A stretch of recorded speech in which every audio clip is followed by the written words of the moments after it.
Rice মিলের broiler ফেটে আহত ৮ জন শ্রমিক। দুর্ঘটনাটি ঘটেছে শনিবার বাগনান থানার মাদারি এলাকায়। ময়লায় ফাটার তীব্রতা এতটাই ছিল যে এলাকার বহু বাড়ির জানলার কাঁচ ভেঙে ক্ষতিগ্রস্ত হয়ে পড়ে। স্থানীয় সূত্রে জানা গেছে বেলা ১১টার সময় রাইস মিলে বিকট শব্দে কেঁপে ওঠে গোটা এলাকা। ক্ষতিগ্রস্ত হয় এলাকার বহু ঘরবাড়ি।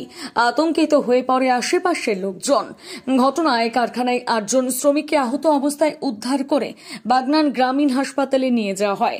এদের মধ্যে 2 জনের অবস্থা আশঙ্কাজনক হওয়ায় তাদের উলুবেড়িয়া শরৎচন্দ্র মেডিকেল কলেজ ও হাসপাতালে পাঠিয়েছে। খবর পেয়ে ঘটনাস্থলে আসে বাগনান থানার পুলিশ ও দমকলের 2টি ইঞ্জিন। আমি তখন এই পুকুর ধারে দাঁড়িয়ে দাঁড়িয়ে একটা বোতল পরিষ্কার করছিলাম, তখন বাজে 11:35। তারপর হঠাৎ করে ওই রাইস মিলের দিকেই তাকিয়ে করছিলাম, করতে করতে হঠাৎ করে দেখলাম একটা মানে অদ্ভুত একটা শব্দ।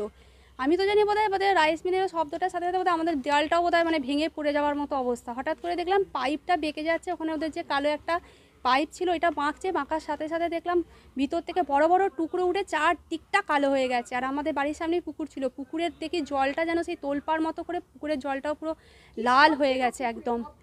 তারপরে সঙ্গে সঙ্গে আমি ঘরের মধ্যে দৌড়ে গেছি, গিয়ে জানলা কপাট বন্ধ করি, গিয়ে দেখি জানলা কপাটেরও কিছু ভেঙে ভেঙে অংশ পড়েছে আর বাড়িটার দেয়ালটা যেন সেই থরথর করে কাপের মতো অবস্থা। তারপরে এসে যখন দেখলাম চারদিকে সব ভেঙে ভুঙে আমাদের পড়ে আছে আর রাইস মিলের ওইগুলো সব ভেঙে উল্টে পড়ে আছে। রাইস মিলের এই একটা ব্লাস্ট করে কেমন ঘটনা ঘটেছে মনে হচ্ছে? ওটা আমার তো মনে হচ্ছে যে ইলেকট্রিকের কোনো কারণে হচ্ছে শর্ট সার্কিট হয়েছে, বা ওদের যে চিমনিটা দিয়ে ওদের যে চেক করা উচিত যে এতগুলো লোক কাজ করছে কি হচ্ছে না হচ্ছে সেগুলো কোনোভাবে অনেক দিনই হয়তো ওটা করেনি। আর মাঝে মাঝে তো রাইস মিলের একটা ধোঁয়া ওরা যে কাজটা করে একটা বাষ্পটা ওরা ছাড়ে দেখেছি, ওটাতেও খুব শব্দ হয়, ওইটা হয়তো আটকে ছিল বা ওইটাতে অনেক দিন হয়তো ওরা পরিষ্কার করেনি। যাই হোক ওই কোনো কারণে একটা এই ঘটনাটা আর কি ঘটেছে।